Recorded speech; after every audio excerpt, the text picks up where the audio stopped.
संत मलुकदास जी का हृदय प्रभु की भक्ति से सदा सराबोर रहता था।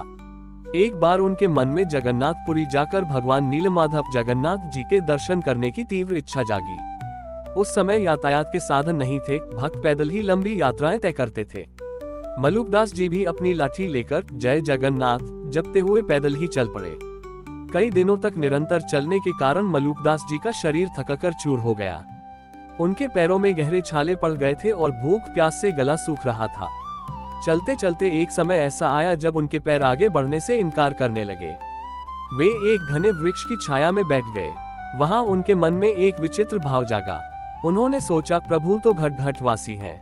यदि मेरी भक्ति सच्ची है और मैं वास्तव में उनका दास हूँ, तो मुझे उनके पास जाने की क्या आवश्यकता? क्या वे मेरे कष्ट को नहीं देख रहे? यदि वे सच में जगन्नाथ जगत के स्वामी हैं, तो उन्हें स्वयं अपने भक्त की सुध लेनी चाहिए। मलुकदास जी ने वहीं आसन जमा लिया और एक कठिन प्रतिज्ञा की, हे प्रभु, अब मैं यहाँ से एक कदम भी आगे नहीं बढ़ाऊंगा।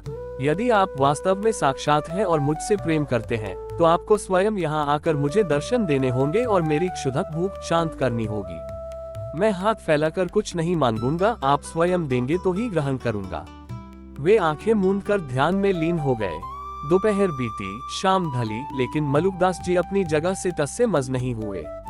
आधी रात के समय जब चारों ओर सन्नाटा था, अचानक उस निर्जन वन में एक दिव्य प्रकाश फैला। मलुकदास जी ने अनुभव किया कि कोई उनके पास खड़ा है। उन्होंने आंखें खोली तो देखा कि एक सांवला सा सुंदर बालक हाथ में सोने का थाल लिए खड़ा है।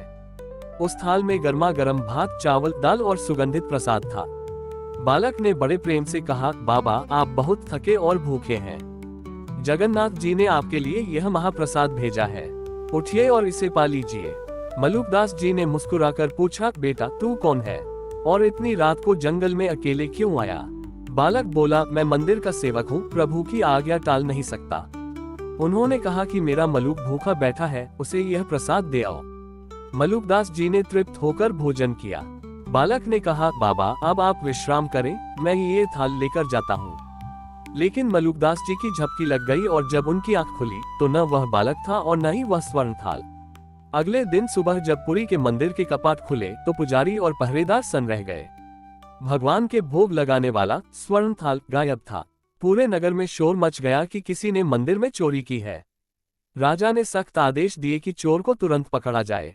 तभी मंदिर के मुख्य पुजारी को स्वप्न आया और मंदिर के भीतर से एक गूंज सुनाई दी, मेरा भक्त मलुकदास जंगल में थका हुआ बैठा था। वह स्वर्ण थाल चोरी नहीं हुआ है, बल्कि मैं स्वयं उसे लेकर अपने भक्त को भोजन कराने गया था। वह थाल उसी वृक्ष के नीचे है जहां मेरा मलुक विश्राम कर रहा है। राजा, सैनिक और पुजारी उस स्थान की ओर दौड़े। वहां उन्होंने देखा कि एक दिव्य कांति वाले संत मलुकदास जी ध्यान में लीन है और उनके बगल में मंदिर का वह बहुमूल्य स्वर्ण थाल पड़ा है।